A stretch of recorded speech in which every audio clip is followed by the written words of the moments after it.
This week on the Retirement Quick Tips podcast, I'm sharing with you 5 expensive things that I bought last year in 2024 that were completely worth the splurge. Now, if you know me, if you've been listening for a while, if you listened yesterday even, you know I hate spending money. I do it anyways, but I hate myself. If it's $5, $500, or $5,000, I don't really like it because I like seeing the money in my bank account. I value long-term financial security over short-term pleasures and spending. So I'd much rather just keep the money in my bank account. Thankfully, my husband's kind of the same way. In fact, I'd say he's a little bit worse than me in terms of wanting to save and let's just call it what it is, hoarding in lieu of spending money on something. Now, that doesn't mean I never spend any money. So today I am talking about the weirdest splurge from last year, especially coming from someone not even 40 years old yet. You want to hear what it is? Okay. I got new teeth. Okay, let me explain. This is sort of a long story, but I'm going to make it as short as possible. I actually have a missing tooth, and it's not my front teeth, but it's the one right next to it. And it turns out I was talking to a dentist. This is a pretty common thing. It's a hereditary thing. Like I just never had an adult tooth there. So that created all kinds of problems, and my teeth move around a lot. So I've had braces like 4 times. I had to have an implant, not that kind of implant, but the tooth implant to put a permanent tooth there. And I did that when I was like 21 or something like that. And so because of all of the issues that have been caused by having this missing tooth right in the front, my front 4 teeth are a mix of crowns and veneers, and also the implant crown where that tooth never was. I had this done. I'll be 40 in 3 months or so. And I had this done, like I said, when I was like, 20, 21 years old. So my veneers and crowns are 20 years old and they've been doing fantastic, but they're ending their lifespan. I could tell they were just they're just aging and they weren't looking the same or looking as good. And because they're my top front teeth, it's everything you see when you smile. So I made the decision to get new crowns and veneers in the front to replace the ones that I had. And because of the complication of the implant crown, they had to do custom. I actually wanted to also bleach my teeth in this process. I got some orthodontia work also done. I did some Invisalign.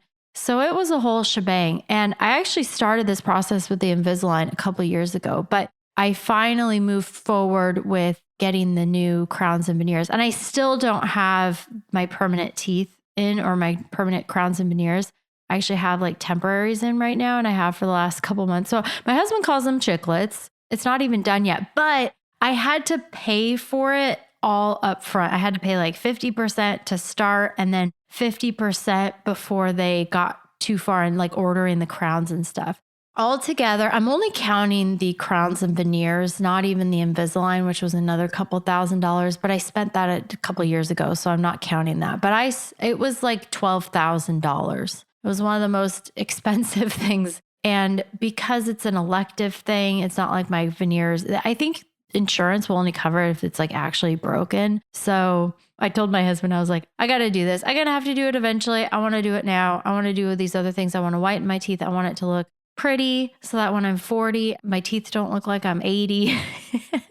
That was definitely something that needed to happen at some point, but I spent the money and went through the process and I'm almost at the finish line with it. And I'm excited. I'm going to be the dentist who did my crowns and veneers the first time when I was 20. I mean, he was younger back then. He's still practicing now. So I get to go back to him. And my situation is so bad with my teeth. He teaches at a dental school here in the local area. And he used my situation as a case study to teach his students. Anyways, that's how bad it is. But my teeth have been an expensive problem, I don't know, since I first started going to the dentist for a variety of reasons. But it definitely fit within my budget. It was something I had planned for. I knew I was going to do for the last couple of years. I had the money set aside to be able to do it. So I wasn't putting it on an expensive credit card. So it fit that first test, the budget test. The other thing that has to happen is it has to align with your values.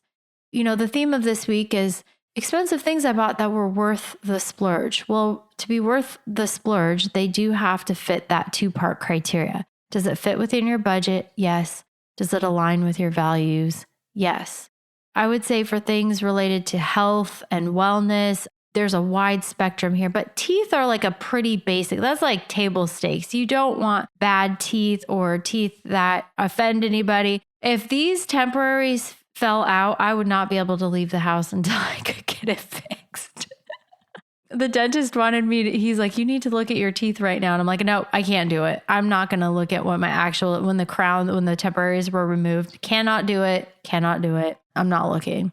And I don't want anybody else to see my teeth either. So, especially because I'm socially involved in the world. I have clients. I meet with potential clients. I can't have gangly, bad teeth. I just can't. So, anyways, I would say that definitely fits the 2-part goal. Also, it enhances your social likability. It enhances good teeth. It makes you more likable, certainly than offensive or brown teeth or I don't know, something like that. Okay. I'm rambling now, but that's it for today. Thank you so much for listening. My name is Ashley Michike, and this is the Retirement Quick Tips Podcast.